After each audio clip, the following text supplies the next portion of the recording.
Next is for-to-infinitive complex or for-to-infinitival complex or whatever you want, prepositional complex with the infinitive.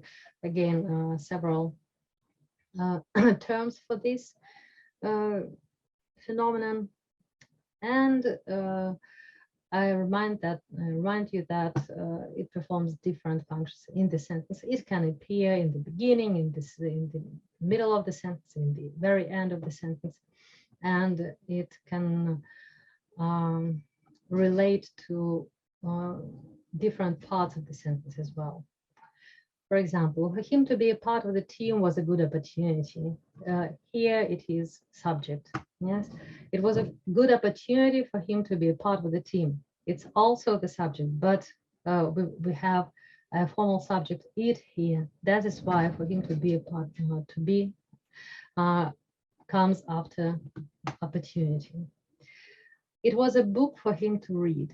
For him to read is related to the word book and modifies the word book, and that is why it's attribute.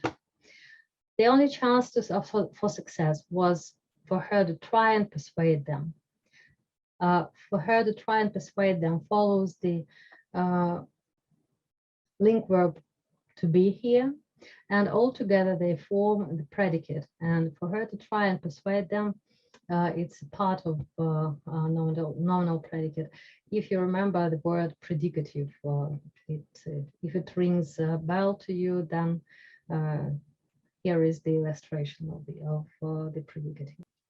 Next one is objective infinitive complex. So there are three complexes with the infinitive. Subjective, it was thought to be, yes. For-to complex or prepositional complex, for him to know that was, and so on.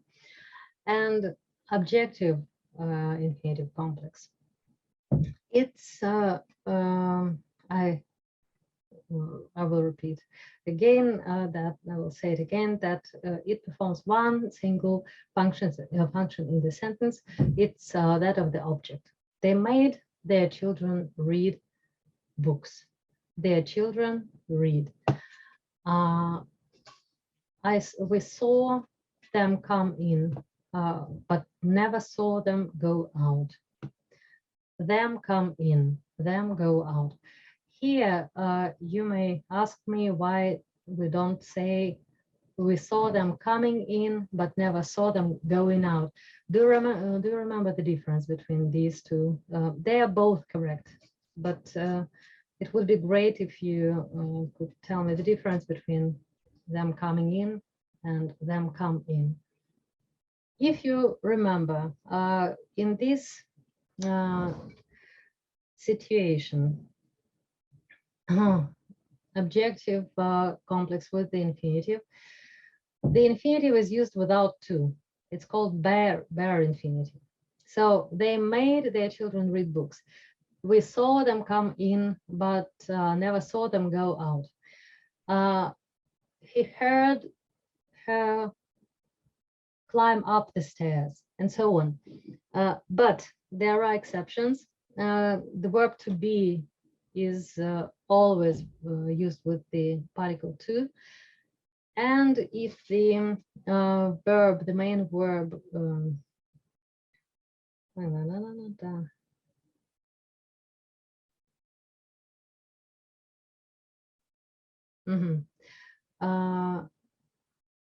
so with the verb to be, it's always particle to. Just one more thing, we'll talk about it a bit later.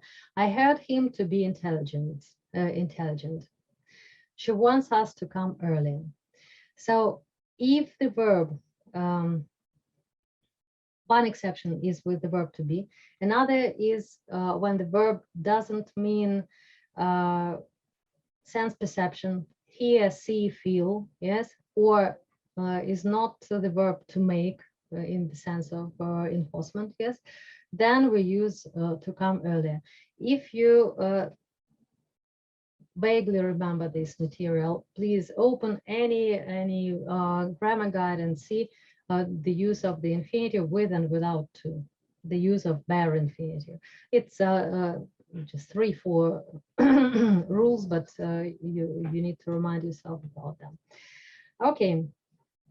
As I've already mentioned, it's usually translated, and it is the easiest way is to translate with the help of the predicate of with the clause, and here it will be the objective clause.